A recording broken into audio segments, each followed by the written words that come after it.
सफर और क्या देख रहे हैं? देखिए, जो केरला की विधानसभा का कार्यकाल था वो मई तक था, तो कहीं ना कहीं बहुत जल्दबाजी में निर्वाचन आयोग ने चुनाव घोषित किए और तीनों राज्यों को इकट्ठे किए, तो बहुत कम समय मिला हम लोगों को। लेकिन मैं इतना कह सकता हूं कि केरला में जो चुनाव लड़ा हमारी पार्टी और यूडीएफ ने, बहुत ही बढ़िया चुनाव लड़ा। हमारा प्रत्याशियों का चयन, हमारा मैनिफेस्टो, राहुल गांधी जी ने जो 5 इंदिरा गारंटीज दी थी उसको लोगों ने पसंद किया। और ग्रामीण और शहरी क्षेत्रों में एक अंडकरण था, 10 साल से वहाँ पे वामपंथियों की सरकार थी और वो अब समापन की ओर है। मैं ऐसा मानता हूँ कि एक बहुत स्पष्ट और एक अच्छे बहुमत के साथ हम लोग वहाँ सरकार बनाएंगे। असम में जो हो रहा है बहुत दुर्भाग्यपूर्ण है। जिम्मेदार पदों पर बैठे लोग जिस प्रकार की भाषा का प्रयोग कर रहे हैं वो बहुत ही निंदनीय है। और जब असम के मुख्यमंत्री आरोप लगाते किसी और के ऊपर तो उसको अच्छा मानते हैं। अगर कोई आपसे सवाल पूछ लेता है इतने वो तिलमिला जाते हैं। और इस प्रकार अब वो पुलिस को भेज रहे हैं। अब निर्वाचन आयोग ने लगा रखा है model code of conduct. Model code of conduct में जो पुलिस प्रशासन है वो सरकार के अधीन काम नहीं करती है, वो निर्वाचन आयोग के अधीन काम करती है। तो असम पुलिस दिल्ली जा रही है, पूछताछ कर रही है। अरे भाई, अगर इसमें कोई सच्चाई नहीं है, वो तथ्य सामने आए और कांग्रेस प्रवक्ता ने उसको जनता के सामने रखा, उनका जवाब देना चाहिए था। लेकिन वहाँ माहौल जो बना है, ध्रुवीकरण करने की कोशिश की गई है। ये असम के अंदर अच्छा चुनाव हम लोगों ने लड़ा। हमारे वहाँ नए युवा अध्यक्ष हैं गौरव गोगोई जी, उन्होंने मजबूती से चुनाव लड़ा। और मैं मानता हूँ वहाँ पर भी लोग शायद बोल ना पाएँ, लेकिन अंदर अंदर एक बदलाव का, वहाँ पर 10 साल बीजेपी सरकार को हो गए और हर बार बीजेपी भाषण देती है घुसपैठिए घुसपैठिए। 10 साल से आपकी सरकार राज्य में, असम में है और 12 साल से केंद्र में है। फौज आपके पास है, बीएसएफ आपके पास है, सूचना तंत्र आपके पास है, सरकार आपके पास है, मंत्रालय आपके पास है।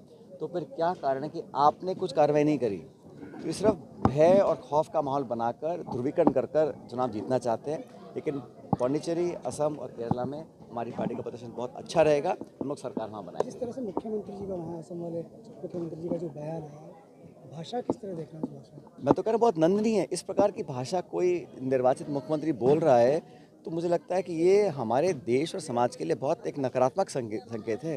क्या भाषा का प्रयोग कर रहे हैं? अगर कुछ तथ्य सामने आए, विपक्ष ने सवाल पूछा, आप उसका खंडन करें, सफाई दें। आप इतनी अभद्र भाषा का अपना इस्तेमाल कर रहे हैं तो दिखलाता है कहीं ना कहीं वो तिलमिलाए हुए हैं, कुछ ना कुछ छुपाने को होगा। तो सत्य सामने आना चाहिए और विपक्ष का काम सवाल पूछने का है।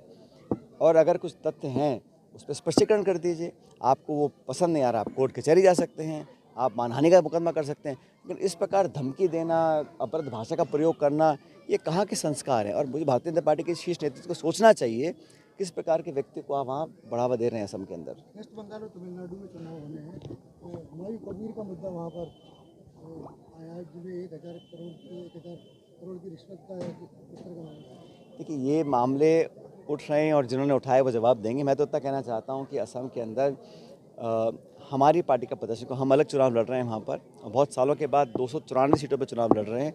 और कांग्रेस पार्टी ऐतिहासिक रूप से बंगाल में मजबूत रही है। पहली बार मौका मिला है कि हम लोग पूरे प्रदेश में 294 सीटों पर लड़ रहे हैं। हमारा अच्छा प्रदर्शन है। राहुल जी, प्रियंका जी, खड़गे जी सब जाएंगे प्रचार करने के लिए। बंगाल में अच्छे परिणाम आने चाहिए। क्या करें? कांग्रेस का मुकाबला वहाँ किससे? हमारा चुनाव लड़ने का उद्देश्य है चुनाव लड़कर जीतना। जो सामने विपक्ष है, अब जैसे केरल में वामपंथी हमारे सामने चुनाव लड़ते हैं और कई राज्यों में गठबंधन भी है, ये एक वास्तविकता है। लेकिन केरल में पिछले 7 दशकों से हमारा मुकाबला वामपंथियों से होता है और वहाँ पे सत्ता 5-5 साल बदलती रहती है। तो ये अलग अलग राज्यों में अलग अलग परिस्थितियाँ बनती हैं। लेकिन कांग्रेस पार्टी का जो परफॉर्मेंस है, मुझे लगता है कि हमने संगठन सृजन किया है और एक विपक्षी नेता राहुल गांधी जी के नेतृत्व में सदन के अंदर जो सवाल पूछे जा रहे हैं उसका जनता में अच्छा प्रभाव पड़ रहा है। हम अच्छा प्रभाव रहेगा। वसुंधरा राजे का दर्द और मदन राठौड़ की अकड़ किस तरह से देखते हैं? उस बारे में सारा स्पष्टीकरण आ चुका है, मैं और ज़्यादा बोलना नहीं चाहता। विक्षोभ का असर पूरे राजस्थान में देखने को मिला, फसलें खराब हुई, ओलावृष्टि हुई। मुख्यमंत्री कहते हैं कि किसान नहीं, तो बड़ा मुझे अजीब उनका एक स्टेटमेंट लगा कि किसान सिर्फ मात्र 3 हफ्ते काम करता है साल में। ऐसा कौन मानेगा?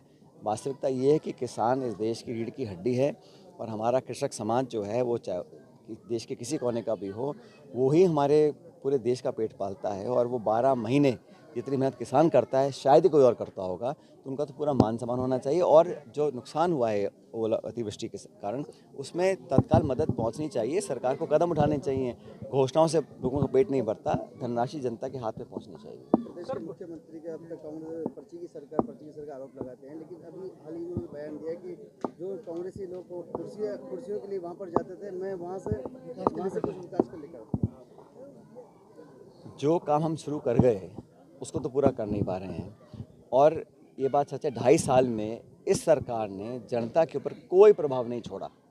जो मंत्रिमंडल है, जो मुखिया हैं, इतना आपस में अफसरशाही इतनी हावी है कि उनके बिना कुछ होता नहीं है। और आप इन गांव में देख लीजिए, कोई निर्माण के काम, कोई सैंक्शन, कोई नरेगा के प्रोजेक्ट, कुछ नहीं हो रहा, सब ठप पड़ा है। चुनाव नहीं करा रहे। क्या कारण है कि सरकार अगर इतना अच्छा काम कर रही है तो लोकल बॉडी के चुनाव क्यों नहीं करा रहे? बहाने कर संवैधानिक प्रक्रिया को रोक कर, ये गैर कानूनी है, कंटेम्प्ट में गया है कि आप कोर्ट कह रहा है चुनाव कराओ, चुनाव नहीं करा रहे, डरते हैं क्योंकि चुनाव होगा तो सुपड़ा साफ होगा बीजेपी का, ये जानते हैं, इसलिए चुनाव कराना नहीं चाहते। चुनाव लगातार तारीख सरकार है, सुप्रीम कोर्ट जाने की तैयारी कर रही है। अरे हम सब कोर्ट जा रहे हैं, कोर्ट कह रहा है तब सरकार हरकत में आई है। लेकिन ये बहानेबाजी कर देखिए, चुनाव अगर कराएंगे तो जनता मालिक है, वो बता देगी 2.5 साल कार्यकाल क्या रहा। अब सरकार में इतने खिंचाव हैं, कभी कोई नाराज़ है, कोई रूठ रहा है, कोई स्टेटमेंट दे रहा है, कभी सरकार संगठन में क्या चला किसी को मालूम नहीं है, अफसर सारे अधिकारी इतने हावी हैं, तो सरकार पैर खींच रही है चुनाव कराने से। चुनाव कराएं तो उन्हें पता पड़ जाएगा जनता क्या सोच रही है, इसलिए चुनाव कराने से बच रहे हैं। और ये उनकी कमजोरी का एक प्रमाण है कि आप जनता के दबाव में, जनता के आक्रोश से डरते हुए चुनाव नहीं करा रहे हैं। कन्हैयालाल चौधरी कहते हैं कि मगरमच्छ पकड़ लिया, जल जीवन मिशन घोटाले में जो फरार आई वो गिरफ्तार हुए, उसको लेकर भाई जो किसी ने अगर गलत काम किया है सजा उसको मिलनी चाहिए, लेकिन द्वेषपूर्ण कार्रवाई ना हो, तथ्यों के आधार पर हो और सरकार सिर्फ भाषण ना दे, कुछ कर दिखाए। 2.5 साल हो गए हैं, अब तक आश्वासन नहीं मिल रहे हैं, अब तक क्या कर रहे हैं? गलत सवाल है। अब आशा भोसले जी सवाल है, आप बचपन से लेके बड़े हुए हैं, आशा भोसले के गाने सुनते हैं। आज मुझे खबर मिली और ये बहुत ही दुखद सूचना है। आशा भोसले जी की मौत हुई है और उनके जाने से बहुत बड़ा एक कलाकार हमने खोया है। उन्होंने कई पीढ़ियों को अपने गीतों से आकर्षित किया था और हम सब उनके जाने से बहुत आहत हैं, दुखी हैं। मैं कामना करता हूं कि परमपिता परमेश्वर अपने चरणों में उनकी आत्मा को शरण देगा। बहुत हम सभी फैन थे।